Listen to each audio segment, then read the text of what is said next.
साथियों, वैसे तो सत्य बड़ा उजला होता है, सफेद होता है, सत्य कभी काला हो नहीं सकता। लेकिन अमेरिका के कॉन्टेक्स्ट में आपको समझ में आएगा कि जो वो ड्रामा इस दुनिया में कर रहा है कि मैं ग्लोबल लीडर हूं, मैं सुपर पावर हूं, उसकी रियलिटी क्या है, उसका चेक आज हम करने वाले हैं।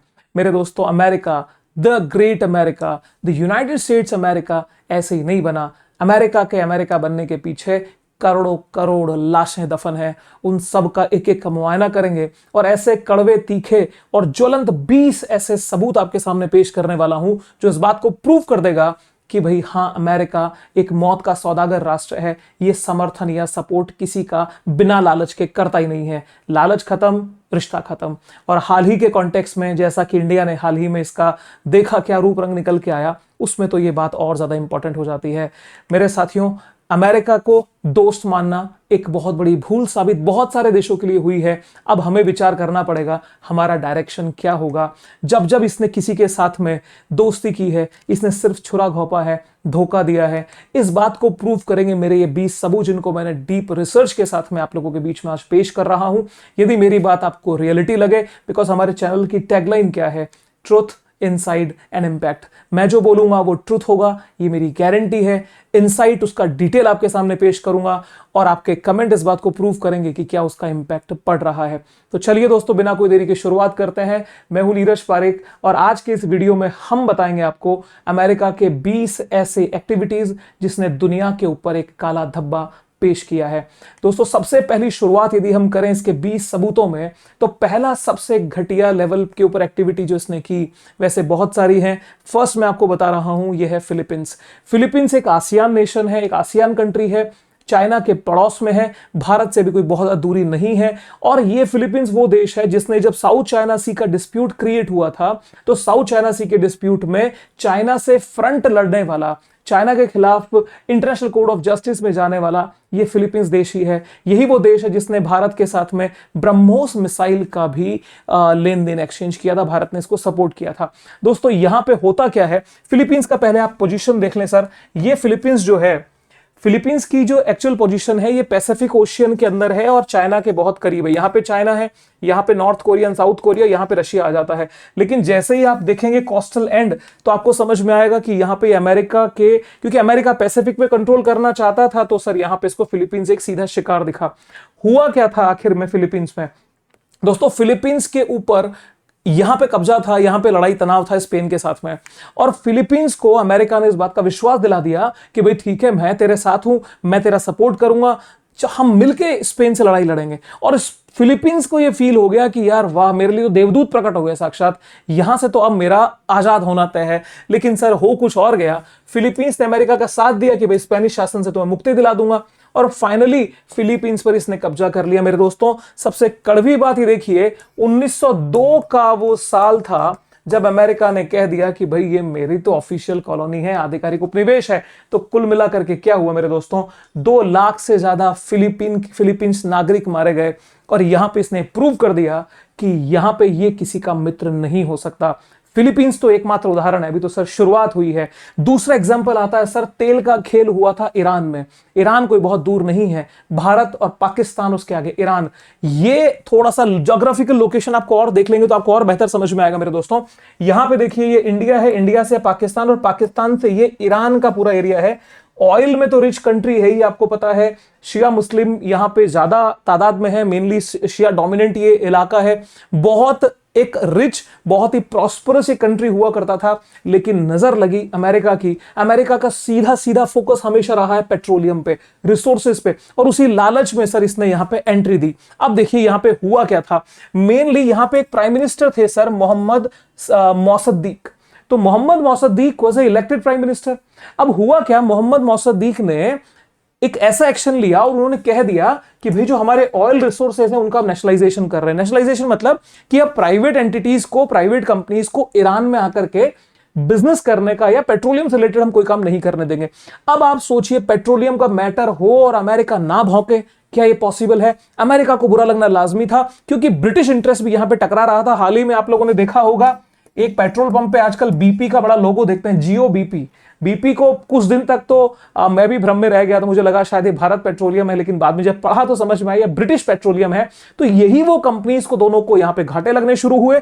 तो साहब यहां पे होता क्या है, अमेरिका की जो CIA है, उसकी जो गुप्तचर एजेंसी है, उसकी जो इंटेलिजेंस एजेंसी है, और उसके बाद में MI6, ये ब्रिटिश इंटेलिजेंस एजेंसी है, MI6 और CIA, इन दोनों ने मिलकर के मेरे दोस्तों वहां पे तख्ता पलट ही कर दिया। यानी पेट्रोलियम का खेल ऐसा हुआ कि सत्ता चली गई। और यहां पे आप देखिए ऑपरेशन एजाक्स चलाया और अपने समर्थक शाह रजा पहलवी को सत्ता में बैठा दिया। मेरे दोस्तों ये शाह रजा पहलवी की तानाशाही का दौर ईरान ने देखा, जो एक सक्सेसफुल डेमोक्रेसी हुआ करता था। उसके बाद में लगभग 26 साल तक का ये गंदा दौर चला। 1979 में इस्लामिक रिवॉल्यूशन ने उस तानाशाही को समाप्त किया। उसके बाद में भी कहां ईरान को अमेरिका ने बख्शा, और कौन बोल पाया। ईरान के साथ में जो अन्याय पाकिस्तान अमेरिका ने किया वो दुनिया के सामने जग जाहिर है। मेरे दोस्तों यहां पे लोकतंत्र के खिलाफ सीधा हस्तक्षेप आप देख सकते हो। ये जब ये बड़ा दम्भ भरते हैं कि भाई हम लोकतंत्र के समर्थक हैं, हम लोकतंत्र के पुरोधा हैं, नहीं सर, ये बर्बाद करने वाले हैं। दूसरा एग्जाम्पल दे चुका हूं सर। तीसरा एग्जाम्पल आता है सर वियतनाम का। दुनिया का सबसे गंदा घटिया पोजीशन जो अमेरिका ने ली अब तक के इतिहास में, वो ये वियतनाम में है। मेरे दोस्तों एक झूठ और उसके बदले 30 लाख लाशों के ढेर ये वियतनाम में लगे थे। वियतनाम के अंदर इस पोजीशन को थोड़ा देखिए सर, इंडिया से वियतनाम कोई ज्यादा दूर नहीं है। इंडिया से आप ये चलेंगे तो ये म्यांमार के बाद में लाओस और सीधा वियतनाम। वियतनाम साउथ चाइना सी का नजदीक ही है, यानी फिलीपींस के पास ही वियतनाम पड़ता है। वियतनाम को क्यों यहां पे रीजन थोड़ा समझो सर, रीजन क्या था। पहले आपने फिलीपींस में देख लिया, फिलीपींस के अंदर वो वहां पे डेमोन्स्ट्रेट करना चाहता था कि भाई देखो रशिया यहां पे हम भी पावरफुल हैं। दूसरी चीज वो वहां के रिसोर्सेज पे कंट्रोल करना चाहता था और पैसिफिक को कंट्रोल करना उसका मेजर टारगेट था। दूसरी बात, जो ईरान में कंट्रोल करने का रीजन सीधा सीधा था कि वो वहां पे अपने इकोनॉमिक इंटरेस्ट को देख रहा था। तीसरी चीज जो ये वियतनाम में आता है, वियतनाम में ये कम्युनिस्ट इंटरेस्ट को डेवलप होने नहीं देना चाहता था। ये सीधा चाइना को, रशिया को यहां कंट्रोल रखना चाहता था। तब हुआ क्या, होता कुछ यूं था कि भाई झगड़ा करने का मौका कैसे हो, तो ये झूठी अफवाह फैला दी गई कि भाई अब फिलीपींस ने तो हमारे पे बमबार्डिंग करी है, हम पे हमला किया है, और उसके एवज के अंदर इतना वहां पे बड़ा युद्ध चला कि 30 लाख लोगों की लाशें बिखर गई मेरे दोस्तों। और आखिरी में प्रूव क्या हुआ कि ये सब झूठ था। साथ ही साथ यहां पे बात समझिए sir, golf of Tonkin, golf of Tonkin नामक ये यहां पे एक झूठी घटना बनाई गई। दावा क्या किया गया कि वियतनामी जो जहाज है उन्होंने अमेरिकी जहाज पे हमला कर दिया। कोई निर्णायक सबूत नहीं था, लेकिन अमेरिका ने पूर्ण युद्ध, कंप्लीट वॉर छेड़ दिया। और आज हम एक्शन करने जा रहे होते हैं तो हमें ज्ञान दिया जाता है, peace in the region, peace in the region. और यहां क्या था, ये पीस थी। 30 लाख लोग मरे मेरे दोस्तों, 58,000 अमेरिकी सैनिक भी मरे थे। अब यहां पे सबसे घटिया पॉइंट सर यहां पे आपके सामने में पेश कर रहा हूं, यह है एजेंट ऑरेंज। एजेंट ऑरेंज का यूज लिया। एजेंट ऑरेंज क्या है सर, ये खतरनाक केमिकल है मेरे दोस्तों, जहरीला केमिकल है, और उसका इस्तेमाल करके भी अपने युद्ध को जीतने की कोशिश की अमेरिका ने। जो ये लोकतांत्रिक का नाटक करता था, यहां पे आप देखिए प्रूव हो रहा है। और ऑपरेशन एजेंट, इसका सॉरी माफ कीजिएगा, एजेंट ऑरेंज का आज तक का यह असर है कि यहां पर आज भी बर्बादी के अंबार लगे हुए हैं। आज भी उसका असर वहां के आने वाली जनरेशन में देखा जा रहा है। मेरे दोस्तों युद्ध में अमेरिका फिर भी हार गया, ये वियतनाम की जीत है। और आज तक भी जब कोई बड़ा देश किसी छोटे देश के विरुद्ध युद्ध हार जाता है, उसको उस देश का वियतनाम कह दिया जाता है। आप कमेंट करके बताइए इंडिया के कॉन्टेक्स्ट में भारत का वियतनाम किसे कहते हैं, आपको समझ में आ जाएगा। दूसरी बात सर, इसके बाद में ईरान का ही पड़ोसी देश इराक, सद्दाम हुसैन की घटना आपको पता होगी। झूठा ड्रामा किया गया, एक कहा गया कि भाई ये तो परमाणु हथियार बना रहा है, वेपन्स ऑफ मास डिस्ट्रक्शन की साथ बर्बादी कर देंगे, कुछ नहीं बचेगा। एंट्री ली, तबाही किया, बर्बाद किया, पेट्रोलियम पे कब्जा किया, सद्दाम हुसैन को फांसी दे दी। आप सोचिए कि इसने कितनी बड़ा इसने स्टेप लिया था कि एक प्राइम मिनिस्टर को, एक प्रेसिडेंट जैसे एक बड़े लेवल के ऊपर जो व्यक्ति बैठा है उसको फांसी की सजा दे दी और इस राष्ट्र को तबाह कर दिया। ये जब से वहां छोड़ के गया तब से वहां आईसिस का बोलबाला है, और आईसिस को पनपाने में भी अमेरिका ही है। वो या तो मैं इस वीडियो में कुछ बताने की कोशिश करूंगा, अदरवाइज आप चाहेंगे तो कमेंट करके बताना, एक सेपरेट वीडियो के ऊपर मैं बना दूंगा। मेरे दोस्तों इराक की पोजीशन हिंदुस्तान के साथ में जब चलते हैं पाकिस्तान, ईरान, और यहां पे पोजीशन में इराक आ जाता है। इराक में बहुत बड़ी तबाही यहां पे मचाई गई मेरे दोस्तों। इराक 2003 में WMD का झूठ और तेल की भूख, WMD मतलब वेपन ऑफ मास डिस्ट्रक्शन, सीधा मतलब यह है कि महाविनाशकारी हथियार, मतलब न्यूक्लियर वेपन। तो न्यूक्लियर वेपन के नाम पे हाल ही में ईरान में भी नाटक करता है, न्यूक्लियर वेपन के नाम पे इसने इराक को बर्बाद किया। दोस्तों यहां पे बात सीधी आ गई और युद्ध छेड़ने के बाद में मालूम चला कि भैया ये तो सब झूठ था, WMD था ही नहीं। अब सोचिए कि वहां की सरकार गिराई, वहां के राष्ट्रपति को इन्होंने फांसी दे दी, उसके बाद में खाली करके भाग गए। और सबसे बड़ी बात, आखिरी पॉइंट सर बहुत इंपॉर्टेंट है, इसने उस पूरे जोन में जब वहां तबाहियां मची, लोगों ने विद्रोह कर दिया, वहां पे आगजनी हो गई, तो उसने सबसे पहले क्या चीज को सिक्योर किया? ऑयल रीजन्स को सिक्योर किया, ऑयल रिजर्व्स को सिक्योर किया कि भाई तेल का घाटा नहीं होना चाहिए। तो यही वो तेल है सर जो अभी कभी टर्म आपने पढ़ी होगी, पेट्रो डॉलर। पेट्रो डॉलर क्या है? आईसिस के पास में पैसा कहां से आता था? आईसिस ने जब कब्जा कर लिया सीरिया और इराक के मेजर इलाके पे और ये पेट्रोल के कुएं उसके कब्जे में आ गए, और ये भी जब सीरिया की कहानी बताऊंगा आपको समझ में आएगा कि आईसिस को पैदा करने वाला यही है। अब वहां पे जब तेल उसके कब्जे में आ गया, अब क्या था सर? कौड़ियों के भाव में तेल कौन खरीदता था आईसिस से? वो खरीदने वाला देश भी अमेरिका ही है। और अमेरिका जो उसके बदले उसको डॉलर देता था, वही पेट्रो डॉलर कहलाया। और वही पेट्रो डॉलर आतंकवाद के नींव के अंदर, जो बोलते हैं ना कि मजबूत पत्थर डालने का काम कर रहा था। मेरे दोस्तों ये इराक को इसने यूं तबाह किया। इसके बाद में जब हम आगे बढ़ते हैं तो अगला देश हमारे सामने आता है, वो है अफगानिस्तान। मेरे दोस्तों इंडिया का तो पड़ोसी ही है। जो ये लाइट ग्रीन में आप देख रहे हैं, चाइना ऑक्यूपाइड कश्मीर है, ये पाक ऑक्यूपाइड कश्मीर है। अफगानिस्तान के अंदर इसको असल में जो बात थी वो थी कि इसको रशिया को काउंटर करना था। ये रशिया से को लेके ये बहुत इनसिक्योर था, बिकॉज ये कोल्ड वॉर का ड्यूरेशन चल रहा था। रशिया से अफगानिस्तान को बचाने का नाटक किया। ये वही नाटक था जो कभी ब्रिटिशर्स ने हिंदुस्तानियों को सिविलाइज करने के लिए burden of white man's burden की थ्योरी आपने सुनी होगी, श्वेत जाति का भार, बस वैसा ही कुछ इसने लोड ले लिया जिसको जरूरत थी नहीं। उसके बाद में यहां पे एंट्री लेता है और यहां पे जो सोवियत के खिलाफ यहां के मुजाहिदीन लड़ रहे थे उनको इसने हथियार दिया, इसको पावर दिया कि रशिया को भगाओ। और वही जो हथियार दिए गए, वही जो ग्रुप ऑर्गेनाइजेशन जो स्ट्रांग हुए, भविष्य में जाकर के उन्होंने ही मेरे दोस्तों अलकायदा और तालिबान का रूप लिया। 9/11 के बाद अमेरिका ने फिर हमला कर दिया अफगानिस्तान पे। मतलब जो समस्या आपने दूसरे के लिए पैदा की, वही समस्या आपको आके डस गई। उसके बाद में आपने टसल पूरा निकाल दिया अफगानिस्तान से और अफगानिस्तान को लगभग तबाही की कगार पे छोड़ा। और कुछ दिन पहले वो लोग भाग गए अफगानिस्तान छोड़ के। वर्तमान में क्या है? तालिबान दोबारा सत्ता में आ गया। आप देखिए अमेरिका ने $2.3 ट्रिलियन खर्च कर दिए अफगानिस्तान को कंट्रोल करने में, तबाही करने में, और 46,000 से ज्यादा नागरिक अफगानिस्तान के मारे गए। सोचने वाली बात यह है कि ये जो मेजॉरिटी ऑफ एक्शन हो रहा है, ये मेजॉरिटी ऑफ एक्शन या तो मिडिल ईस्ट की कंट्रीज में आ रहा है या तो एशियन कंट्रीज में आ रहा है। गौर करिएगा, क्या रीजन लगता है कमेंट करके जरूर बताना मेरे दोस्तों। इसके बाद में जब थोड़ा सा आगे बढ़ते हैं तो हम अगला देश हमारे पास में आता है मेरे दोस्तों, सीरिया। ये सीरिया वही है जो आईसिस जहां पे डेवलप हुआ है। सीरिया में मसला यह था कि सीरिया के अंदर जब ये आतंकवादी संगठन डेवलप होना शुरू हुए, तब वहां के एक ग्रुप था जिसको कुर्द, कभी आपने सुना होगा, कुर्द एक ट्राइब वहां पे हुआ करती थी। तो कुर्दों को पैसा दिया, कुर्दों को पावर दिया, हथियार दिए कि भी ठीक है जाओ और आप आईसिस के अगेंस्ट में फाइट करो। इराक को बर्बाद किया तो इराक में डेवलप हो गया आईसिस। अब आईसिस ने जब सीरिया में पैर पसारे तो उनको वहां पे बचाने का ड्रामा किया, कुर्दों को पैसा दिया। कुर्द जब पूरी फाइट दे चुके थे तो बीच में छोड़ करके साहब चले गए तो टर्की ने सीधा हमला किया सर यहां पे। और आप देखिए आगे यहां पे क्या होता है। देखो आईसिस से लड़ने के लिए अमेरिका ने सीरियाई कुर्द मिलिशिया, जो मिलिशिया मतलब होता है एक फाइटर ऑर्गेनाइजेशन, ठीक है, उसको ट्रेनिंग दे दी। उपयोग खत्म हुआ तो सैन्य वापसी घोषणा कर दी और तुर्की को हमला करने दिया।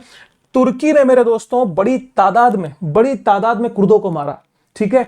अब यहां पर आप इस चीज को देखिए मेरे दोस्तों कि अक्टूबर 19 में अमेरिका ने सेना वापस बुलाई और तुर्की ने कुर्द इलाकों पर हमला कर दिया। तो यूज एंड डंप किया या नहीं किया?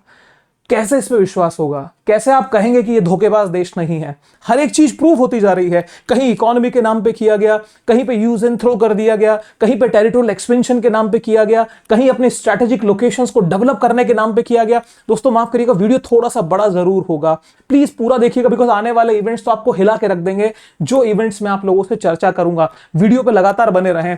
अब इसके बाद में सर ये मैं इनको जिस तरह से प्रेजेंट किया गया, कर्नल गद्दाफी नाम सुना होगा आप लोगों ने।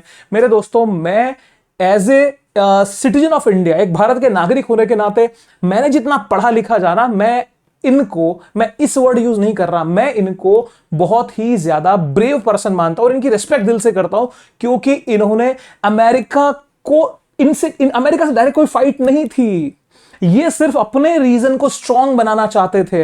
इनके पास में देखो इकोनॉमी ठीक थी, इन्होंने बहुत मजबूत, भले तानाशाह का नाम दिया गया, but he was working for his region and his own country, वो उसका राइट था। ये लीबिया की कहानी है मेरे दोस्तों।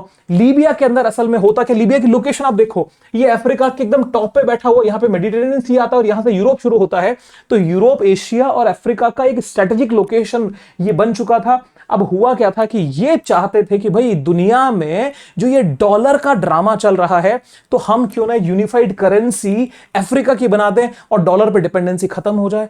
वाह जी वाह, डॉलर पे डिपेंडेंसी खत्म करोगे, अमेरिका को बर्दाश्त नहीं हुआ। अब हुआ क्या कि यहां पे जो ये स्वतंत्र मुद्रा गोल्ड दिनार या गोल्ड दिनार ये लाना चाह रहे थे, जो पैन अफ्रीका की एक कंट्री बनती, सॉरी करेंसी बनती, तो साहब आप हटाओगे कैसे, करेंसी तो कोई बुरी बात नहीं है।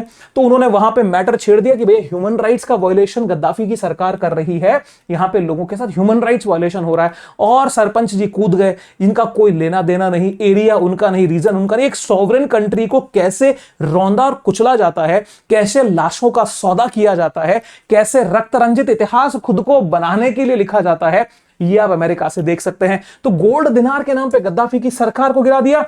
और सबसे बड़ी बात, भरी भीड़ में देखो सर, गद्दाफी की सरेआम भीड़ में हत्या हुई। आज लीबिया एक विफल राष्ट्र जहां गुलामी की नीलामी तक होती है।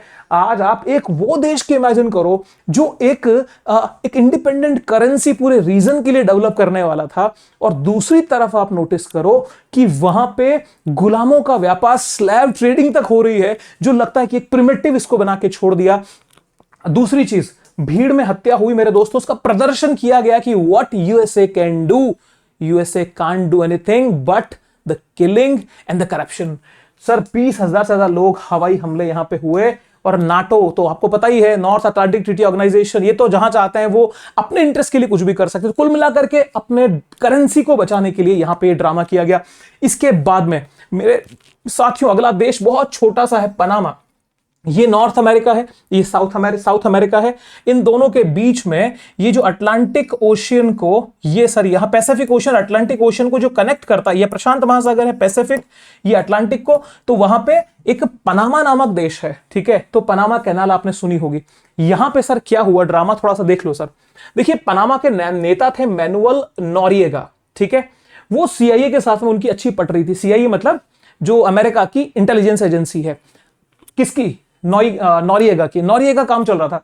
लेकिन हुआ क्या कि जब उन्होंने किसी मुद्दे पे अमेरिका को कह दिया कि भैया अब हम सॉरी याद, इतना तो हम नहीं निभा पाएंगे, आपकी 100 बात मान ली, 101वीं बात में नहीं बात मान पाऊंगा।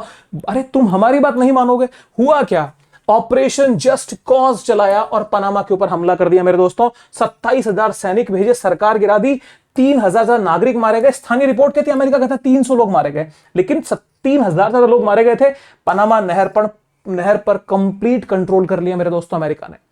अब आप देखो कि यसमैन इसका बनना बहुत घातक सिद्ध हो सकता है। तो इंडियन गवर्नमेंट को क्या चाहिए, अपनी इंडिविजुअल, अपनी इंडिपेंडेंट पॉलिसी पे हमें चलना है, और काफी हद तक हम चले भी हैं। कुछ चीजें हैं समयानुकूल, अकॉर्डिंग टू टाइम निर्णय होते हैं, वैसे लिए जाएंगे, लेकिन अमेरिका का यही काला सच है मेरे दोस्तों। अब अमेरिका के ऊपर बोलते ना कि सर एक कहावत है, छाती पे मूंग दलना, तो अमेरिका की छाती पे मूंग दलने वाली कहानी रची है क्यूबा ने। फिदेल कास्ट्रो का नाम आपने सुना होगा। क्यूबा शुरू से इसका, देखो हर देश का अपना जीने का ढंग होता है, उसकी अपनी आइडियोलॉजी, अपनी उसके लीडर्स की साइकोलॉजी है। हम भी तो अपने हिसाब से पक्ष और विपक्ष तय करते हैं। तो जब कोल्ड वॉर चल रहा था उसके टाइम के ऊपर क्यूबा, बिकॉज ये यूएसए के एकदम करीब है, ये अमेरिका रहा, गल्फ ऑफ मैक्सिको, जिसको आजकल गल्फ ऑफ अमेरिका नाम दे दिया है, किसने, इस महाशय ने, जिसकी तस्वीर आपने देखी है। तो ये गल्फ ऑफ मैक्सिको या गल्फ ऑफ अमेरिका के किनारे के ऊपर ये बैठा है क्यूबा।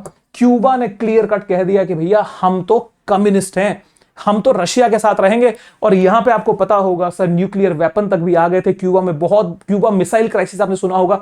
यहां देखो सर, यहां पे क्या किया गया, बेसिकली कम्युनिस्ट देश से बदला लिया गया कि तुम कम्युनिस्ट नहीं हो सकते, आप डेमोक्रेटिक हो ना, डेमोक्रेसी में तो सबको सबका हक होता है। तो वो देश अपने हिसाब से जिया, आपको क्या प्रॉब्लम है। यहां पे क्या कहानी हुई, देखिए फिदेल कास्ट्रो ने कम्युनिस्ट गवर्नमेंट बनाई, और अमेरिकी संपत्तियां राष्ट्रीयकृत कर दी। मतलब जो जो क्यूबा में अमेरिकन इन्वेस्टमेंट था, जो जो अमेरिकन कंपनियां थी, उनको क्लियर कह दिया कि भैया अब तुम खाली करके जाओ, जो कुछ है वो हमारा, ठीक है। वो उसका नेशनलाइज कर दिया। नेशनलाइज करते ही उसके ऊपर कंप्लीट इकोनॉमिक रिस्ट्रिक्शन लगा दी मेरे दोस्तों। आज तक यूएन की हर यूनाइटेड नेशन जनरल असेंबली जो होती है उसमें इस बात की डिमांड की जाती है कि क्यूबा से रिस्ट्रिक्शन हटा लीजिए मेरे दोस्तों। आज भी वहां पे ब्रेड तक लेने में संकट लोगों को होता है। कभी क्यूबा के वीडियोस देखिएगा, क्यूबा की क्या कंडीशन है। कौन रिस्पॉन्सिबल है? उसके लिए रिस्पॉन्सिबल है अमेरिका। सिर्फ अपनी आइडियोलॉजिकल फाइट के लिए किसी देश को पूरी तरह से बर्बाद करके रख दिया। यहां पे सर एक और किस्सा देखो सर, बहुत इंटरेस्टिंग है। बे ऑफ पिग्स, ठीक है, बे ऑफ पिग्स, यानी अब मतलब तो क्या ही बोलूंगा, Bay of Pigs. Bay of Pigs basically आप जो क्यूबा का मैप देखिए मेरे दोस्तों, क्यूबा के मैप में ये जो साउथ वेस्ट का हिस्सा है ना, ये यहां पे ये बे ऑफ पिग्स का इलाका है। बे ऑफ पिग्स क्या है कि जब ये नेशनलाइजेशन किया फिदेल कास्ट्रो ने, तो वहां के बहुत सारे लोगों ने इस बात का विरोध भी किया, बिकॉज कोई भी आइडियोलॉजी का 100% सपोर्ट नहीं होता है। कुछ लोग उसके पक्ष में होते हैं, कुछ लोग विपक्ष में होते हैं।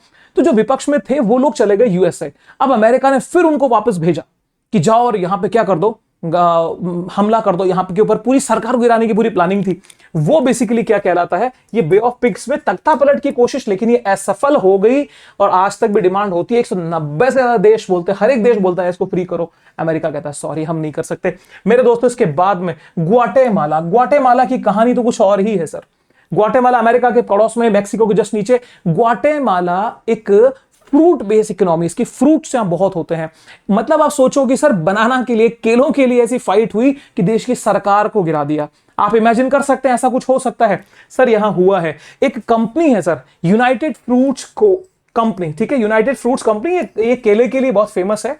अभी यहां पर ये क्या है, चिक्विटा के नाम से अभी इसका नाम हो चुका है। ये फ्रूट बनाती है, फ्रूट बनाती है, फ्रूट बेचती है, दुनिया भर से इंपोर्ट करती है, फ्रूट बेचती है। ग्वाटेमाला में केलों की खेती बहुत शानदार होती है। अब यहां पर ये कंपनी सर ये काम कर रही थी। अब यहां पे इवेंट क्या होता है, थोड़ा ध्यान से देखो। अब यहां के राष्ट्रपति थे जैकबो अर्बेंस। ये यूनाइटेड फ्रूट कंपनी की जमीन किसानों में बांटने की योजना बना। उन्होंने कहा कि भाई ठीक है, तुमने यहां पे जमीन बहुत सारी ले रखी है, अब इस जो जमीन को तुमने लिया हुआ है, जमीन को खाली करो और अपने घर जाओ। अब ये जमीन हम हमारे किसानों को देंगे, वो अपनी यहां खेती करेंगे। अब साहब एक प्राइवेट कंपनी के लिए अमेरिका किस हद तक गया, आप ये देखो। खुद की कंपनी के लिए सीआईए के जरिए मेरे दोस्तों, वहां की गुप्तचर जो एजेंसी है, वहां की जो प्राइवेट, जिसको क्या कहते हैं, इंटेलिजेंस एजेंसी है, उसने सर वहां की सरकार ही गिरा दी। यूनाइटेड फ्रूट कंपनी, अभी इसको चिक्विटा के नाम से आती है, उसके आर्थिक हितों से बचाने के लिए सीआईए ने तख्ता पलट कर दिया। इसके बाद ग्वाटेमाला दशकों तक गृह युद्ध और तानाशाही में फंस गया। मतलब हमारे देश की एक कंपनी जिसको फ्रूट का बिजनेस है सर, उसको हमें बचाना है, उसके लिए हम कुछ भी कर सकते हैं। थोड़ा सा आगे आइए मेरे दोस्तों, जापान की कहानी किसे नहीं पता। हिरोशिमा और नागासाकी पे सिर्फ ये दिखाने के लिए, सिर्फ ये शो करने के लिए कि हम एक बार देखें तो सही भाई ये कैसा बम है, हम डेमो दिखा दें एक बार, है ना जी। और सेकेंड वर्ल्ड वॉर का एंड करना था कि आरोप लग गया जापान जो है वो हार नहीं मान रहा, जापान युद्ध करना चाहता है। भाई जापान की सेनाओं ने हाथ खड़े कर दिए थे। उसके बाद में आपने दो शहरों के ऊपर, हिरोशिमा और नागासाकी पे, फैट बॉय और लिटिल मैन नामक दो बम गिरा दिए। आज तक वहां पे बच्चों के ऊपर उस रेडिएशन का असर है। अब यहां पे इसकी कहानी तो आप लोगों को पता है। ये मकसद था कि भाई हम सोवियत संघ को इस बात को कह दें कि हम वी कैन डू एनीथिंग, जबकि जापान जो था he was ready to surrender, वो तैयार हो गया था। बट ये खुद के ईगो के लिए ही कैन डू एनीथिंग। अब मेरे दोस्तों नेक्स्ट इसके बाद के अंदर आप इनको देखो, मतलब क्या ही बेचारे के साथ में किया, जेलेंस्की के साथ में। एक देश का राष्ट्रपति, इसको उकसाया गया हर उस चीज के लिए, क्योंकि देखिए क्या था, टसल तो है ही रशिया में और यूएसए में। इस बात को गंभीरता से लीजिएगा सर, बहुत इंपॉर्टेंट बात है। मुझे पता है वीडियो थोड़ा बड़ा हो रहा है, बट मेरी मजबूरी है कि एक्सप्लेन मुझे डिटेल में ही करना रहेगा। उस एरिया के अंदर रशिया इस बात को लेकर क्लियर था कि भाई आप अब नाटो की सीमा को रोक दीजिए, नाटो के अब और नए मेंबर्स मेरे पड़ोसियों को आप मत बनाओ। अमेरिका ने कह दिया भाई ठीक है, अब हम आगे नहीं बढ़ेंगे, यानी अब हम यूरोप में ईस्ट की तरफ नहीं जाएंगे, जो कि इलाका रशिया के करीब आ जाए। और एंड में होता क्या है, इसने नाटो के अंदर इसको शामिल किया तो सर फिर झगड़ा होना लाजमी था। झगड़ा यहां पे हुआ, रशिया ने 3-4 तरफ से इसको अटैक किया। अब अटैक करने के बाद में ये ब्लैक सी के किनारे का इलाका है, यहां पे आपको पता ही है, और आज तक उस युद्ध में चल रहा है। और फाइनली अभी बातचीत में लोग आए हैं। अब उसी जेलेंस्की को किस तरह से अभी ट्रंप ने अपने पास बिठा के बेइज्जत किया, ये भी आप लोगों ने देख लिया। तो ये तो कहानी आपको पता ही है, ये मैं बता चुका हूं। और यूक्रेन में 2014 में अमेरिका समर्थित सरकार बन गई, तो साहब ये युद्ध शुरू हो गया। और 2022 से ये युद्ध आज भी जारी है। तो अमेरिका की कथनी और करनी में सर बहुत बड़ा अंतर है। इसके बाद के अंदर मुन्ना जी, ये छोटा मुन्ना भी फंस गया। इस मुन्ना को ये लगने लगा कि भाई हम तो अमेरिका की गोद में बैठे हैं। अमेरिका ने जो उसके साथ में खेल खेला है, हथियार बेचे हैं और ड्रोन से डराया है, इसी के देश में घुस करके, इसी के देश में घुस के बेचारे इसकी हत्या हुई। बेचारा तो नहीं, हम बेचारा कैसे कह सकते हैं, लेकिन ये इसकी हत्या तब हुई जब इसने 9/11 का अटैक वहां पे किया, ओसामा बिन लादेन ने। लेकिन जब तक भारत कहता था कि भाई ये टेररिज्म का सेंटर पाकिस्तान है, तो वो सोचो टेररिज्म क्या होता है, ये कुछ होता है ना। तो वो कहावत है ना, जाकी ना कभी फटी बेवाही वो क्या जाने पीर पर आई। तो भारत के दर्द तकलीफ को इस आदमी ने तब उनको समझाया जब वहां पे 26/11 का हमला हुआ। वो तो बच गया, पेंटागन भी तबाह हो जाता। पेंटागन क्या है आप लोगों को पता ही होगा। तो मेरे दोस्तों, और ये F-16 को लेके, जिसको लेके पाकिस्तान बहुत उछलता भी, रिसेंटली हमारी एयरफोर्स ने मार गिराया इनको। तो इधर से हथियार भी दे रहा है, इधर से डरा भी रहा है, इधर से उसको समझा भी रहा है और गले भी लगा रहा है। बेसिकली फाइट सिर्फ इतनी सी है जो पिछले वीडियो में मैंने आपको समझाई है। इंडिया का और अभी जो मोदी जी का जो चल रहा है, भाई हम भारत दुनिया के साथ है या अलग है, आई बटन में वीडियो आप देख सकते हैं। इस वीडियो को जरूर देखिएगा, बहुत इंटरेस्टिंग मैंने चीजें बताई है। तो चाइना को काउंटर करना टारगेट है। अब फाइनली डबल गेम चल रहा है सर। F-16 की डील इसने रोक दी, उसके बाद में पाकिस्तान अफगान ऑपरेशनों का जरिया बना कि पाकिस्तान की जमीन का यूज इसने किया। इसके बाद में हम भी आए, हम भी इसके उधेड़-बुन में बने रहे मेरे दोस्तों।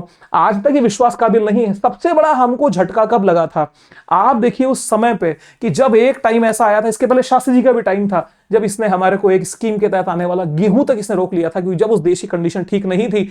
तो सलाम है हमारे उस देश के प्रधानमंत्री को जो नारा देके गए थे, जय जवान जय किसान, सेना को मजबूत करिए, किसानों का बल दीजिए। हरित क्रांति इस देश में आई और हम आत्मनिर्भर हुए मेरे दोस्तों। जब 1971 का वॉर चल रहा था, जब हम पाकिस्तान की और हमारी फाइट हो रही थी, तब उस समय पे अमेरिका ने अपना समुद्र में जो अपना जो शिप था, नेवल शिप था, वो हमारे अगेंस्ट में भेज दिया था। ये कोई बहुत छोटा इशू नहीं है।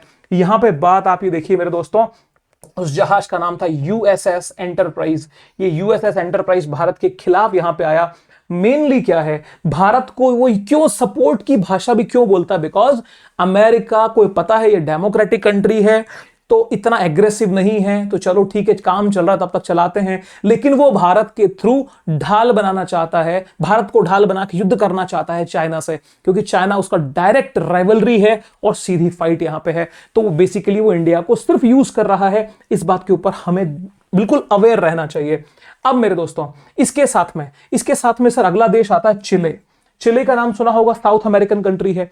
चिले के अंदर तांबा दुनिया का सबसे कॉपर के लिए सर ये बहुत फेमस है। यहां पे पूरे एरिया में लगभग कॉपर बहुत जबरदस्त तरीके से निकलता है। कॉपर की सबसे ज्यादा प्रोडक्शन के लिए, अगर मैं गलत नहीं हूं, तो चिले में बहुत बड़ी तादाद में प्रोडक्शन है। हो सकता सबसे ज्यादा ना हो, लेकिन बहुत बड़ी तादाद में प्रोडक्शन होता है।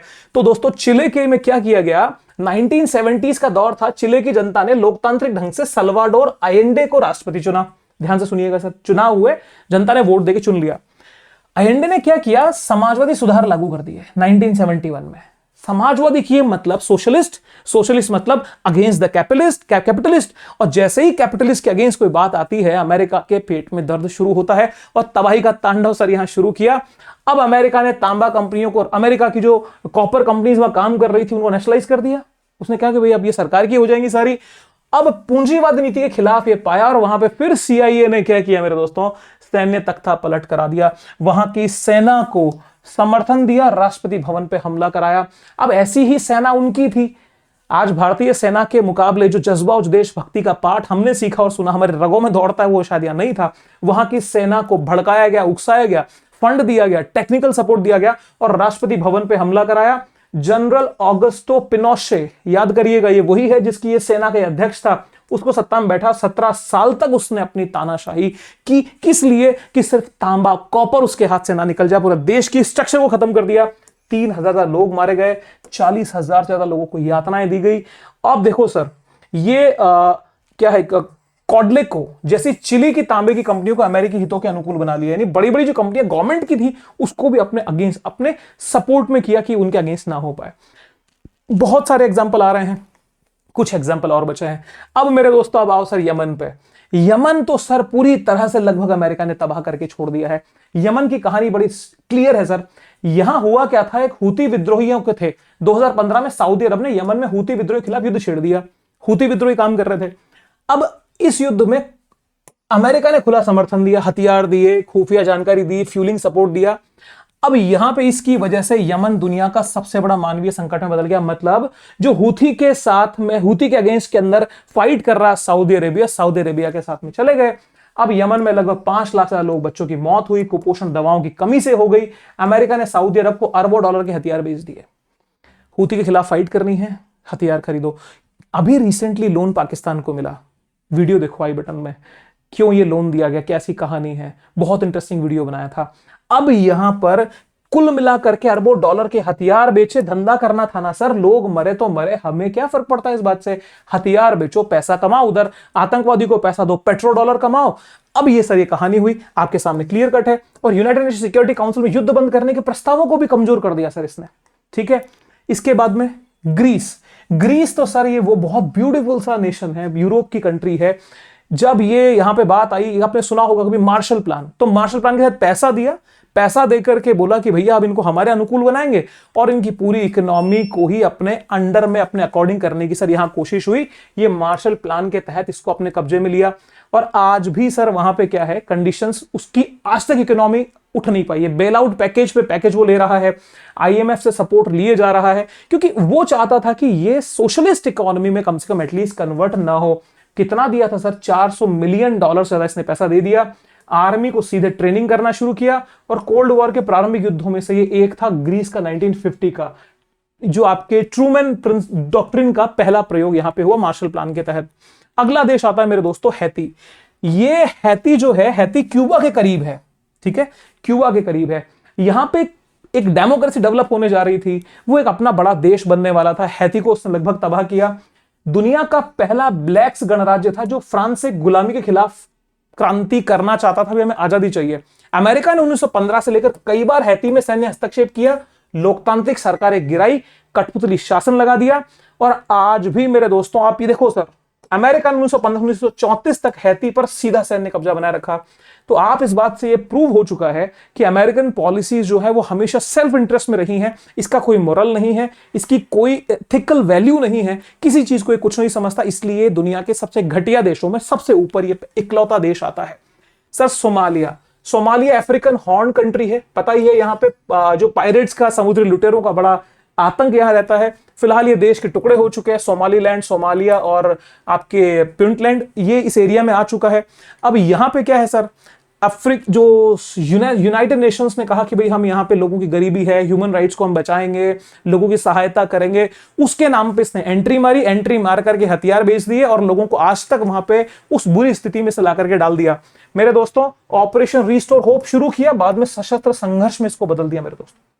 मतलब बेमतलब खुद एंट्री लिए कि हम यहां भला करेंगे, हम भोजन देंगे, हम लोगों को दवाइयां देंगे, लेकिन अल्टीमेटली वहां के रिसोर्सेस पे कब्जा करना इसकी प्राइम प्रायोरिटी है। ये जो अफ्रीकन कंट्रीज है, मेजॉरिटी रीजन क्या है, वहां पे चाइना काफी हद तक एंट्री ले चुका है, और ले चुका है तो भाई इसके बर्दाश्त के बाहर है ये बात।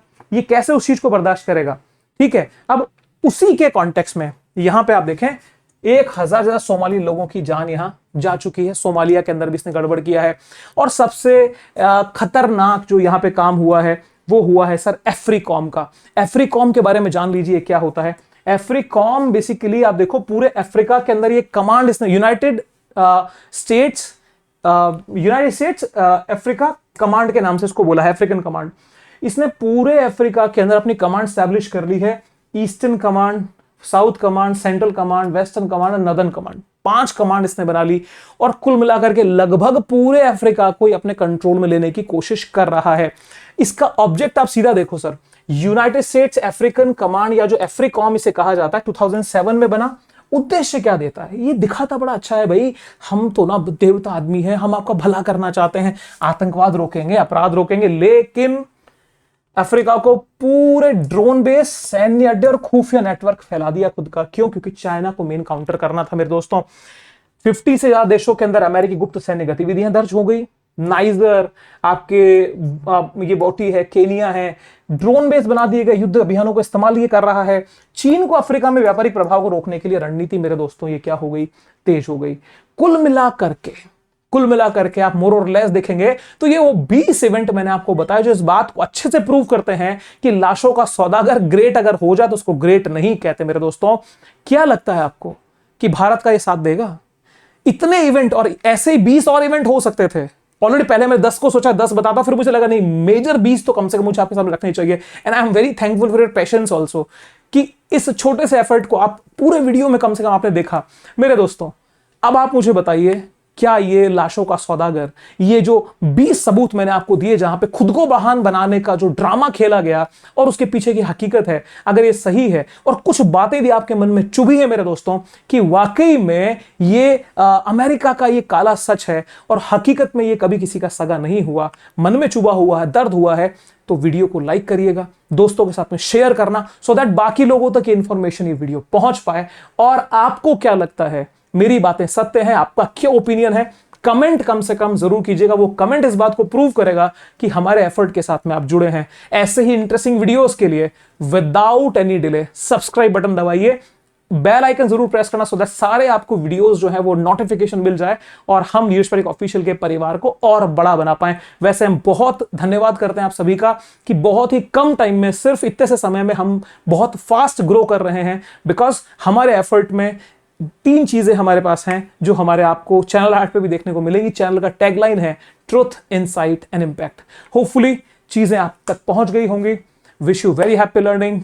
जय हिंद। मिलूंगा किसी नेक्स्ट वीडियो में, तब तक के लिए stay happy, stay safe, have a nice day, bye bye.